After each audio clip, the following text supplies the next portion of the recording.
Welcome aboard. It's Captain G with an update to HBG's Operation Barbarossa YouTube war between myself and Flak 88.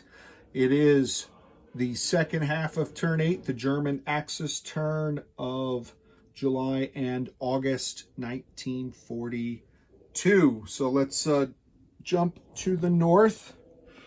This time the Axis did make an attack into Leningrad, so it wasn't just an artillery barrage. They brought in both the 2nd Panzer and the Army Group, the 16th Army Group, into the city. Had one round of combat, which is the rule we're playing with, and then were not able to totally wipe out the defenders, and then retreated. And I will note that he pulled his bulk of his armor here, and then his infantry and artillery here. So he may have thought I missed that, but obviously I did not. And so this group, now that they've secured this and weakened it, he may be preparing his armor for a drive toward the capital. Don't know if he is or not, but frankly at this stage it's somewhat moot. And we'll talk about why that is here in a moment. Here in the middle, in Kiev, he tried to attack Gomel with his German dive bombers coming out of Kiev that were threatening the airbase. I think we shot down one of his Stukas, and he only got one hit. And one hit would not really make much difference to the infantry, the trucks, or the supplies. So he took out the lone AA to facilitate future attacks. And then he reinforced Kiev with this Italian artillery and more infantry brought in by trucks and rail. So he's got ground defenders now defending that airbase. In the far south, he moved his forces, most of his forces, out of Odessa and reinforced here in Prokop, seeing the Sevastopol defenders come up. These artillery, being first strike in our game, would probably be devastating to these infantry attacking at sevens. The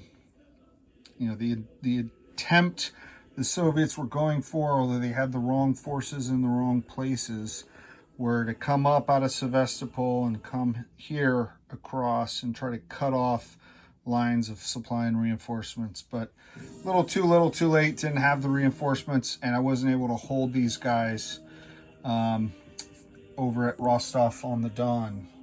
So if we go to Rostov-on-the-Don, while one of the last singings of the Soviet national anthem is playing, his forces had already crossed the river, and basically you can see that while he had some trailing infantry along here on his flanks, he drove all the way to the Caspian Sea to ensure that even though they're not up to Baku yet, those forces down there are cut off.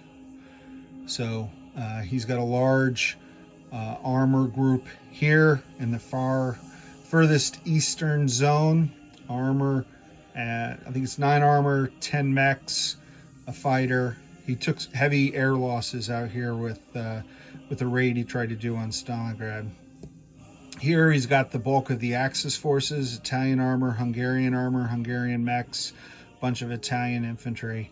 And then back here, reinforced by troops brought in by rail and truck, some German infantry. He's got Italian, Spanish infantry. So similar to the real campaign with Axis miners defending their flanks, he has driven all the way to the sea, cut off Baku, and if he just sits and stays where he is while Baku consumes all of its own supplies, they will be encircled, out of supply, and be removed from the map, and then he just has to send one unit to go in there and take it. So victory is assured once he takes Baku. He doesn't need Stalingrad. He doesn't need Moscow. He doesn't need Leningrad. He doesn't need anything else. So the Soviets need to move and move quickly. I don't know if I have the forces here. It'd be nice if I had some of the infantry and not just tanks. These guys can attack out with a penalty. Perhaps meet up with these guys attacking down, but the force I have to clear is his strongest force. I can't get to 1, 2 away coming out of Baku. I can't get to these forces, even though they're slightly weaker. That won't work. It won't create the path that I want and need to create. But I'll look at it. I'm going to study the map, see what the best option is. If I can punch a hole, then I can bring down trains out of Moscow, out of Stalingrad with more supplies, more troops, but then he's going to plug it again. So I've got to sustain that somehow. And that'll be the challenge when we head to turn 9, which is September, October of 1942. It is sunny weather, and the initiative roll was the Soviets. Again, very close roll. At this stage in the game, we talked about it before, the Soviets get 3d6 against the 1d12. So we still have the initiative. That means we get to go before Flat Kitty gets back-to-back turns. So coming up, next turn, the Communists, the start of turn 9. This is a quick, short update. Next turn will be decisive, I believe, for the whole game. This is Captain G, over and out.